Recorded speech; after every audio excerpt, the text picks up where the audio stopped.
بسم الله الرحمن الرحيم magacaygu waa Buwangeedi Cabdisalaan Caaradhuub gabaygaan halkan ka tirinayana waxaan tiriyay abaartii dhacday 2017 wixii ummadda iyo sidii waqtigii dhacay ayuu ka waramaya gabaygu wuxuu ku bilaabmayaa suugaanta waan kala aqaan ereyadeedii geelo abe saaleeyo ayga miranaya hadii arlibax qaar ka dilo oo gubka naafeeyadaan armiga qoriga sidan ololkii maadhiinka ninka yidhi afkan qabanaya waa mur culus arbihii salaaniyo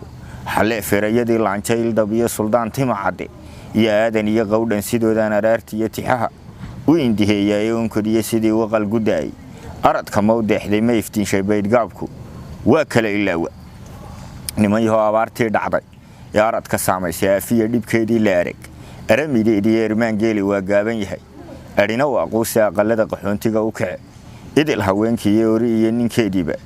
way kala irdhoobeen oo ubadkii caruurtii hadduu eegan waa dhac axmed faarax ogiya saraar ayda iyo booqa geelo ayaanka u lahaa kama aroorshaani aflameerkii reer cumar ma wada inaan golyeedkii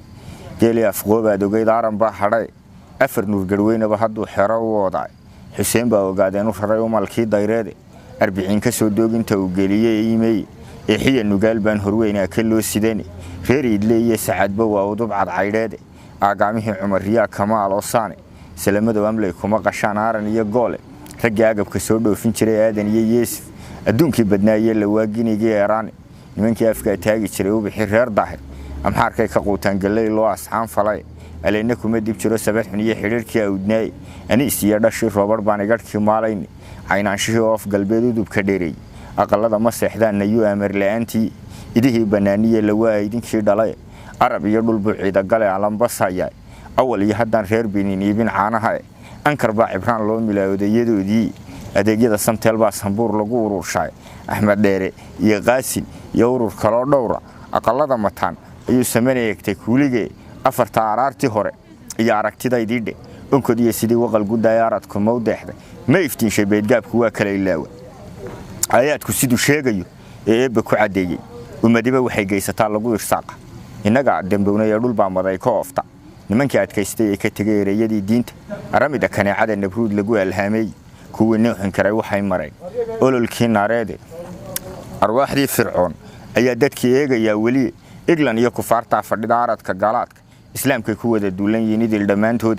eedaanka dhacay rabaan inay ka oodaan arin iyo dambay leeyihiin abidna taagnaay inagana aqoon gaabiyadii eegta midabkii haddaad inanka foodiye timaa umalka diidaay ugubkiyo gashaantida cidlaa laga aroostay utun raagtay aanooyin dhacay raggi sueedow iridaa xabaashiya iyadoo iilka lagu daato ragga kii aqoon laga dhigtay uunka kala saar had boqola adduun haysatuu eex u taliyaay anfax raadsa mooye sidii kaleba waa eede ajashiisu maantay baxdo ee iilka lagu duugo waadag xabaashuye dhaqsaa lagu adkeeyaay oo buuxda iyo beerka yaa isu taga labada oofood insi iyo jin mooye wixii kale ogaadaan aad iyo xanuunkiisa way ka urugoodaan istighfaarta waa dhaafsan yahay uumiyaha qaar baa asqoobay oo wadadii eeri goomaray alla noo gargaarayaan iblis noo ale gadin gabaygaasina sidaas ku dhan yahay assalaamu calaykum waraxmatullaahi wabarakaatuh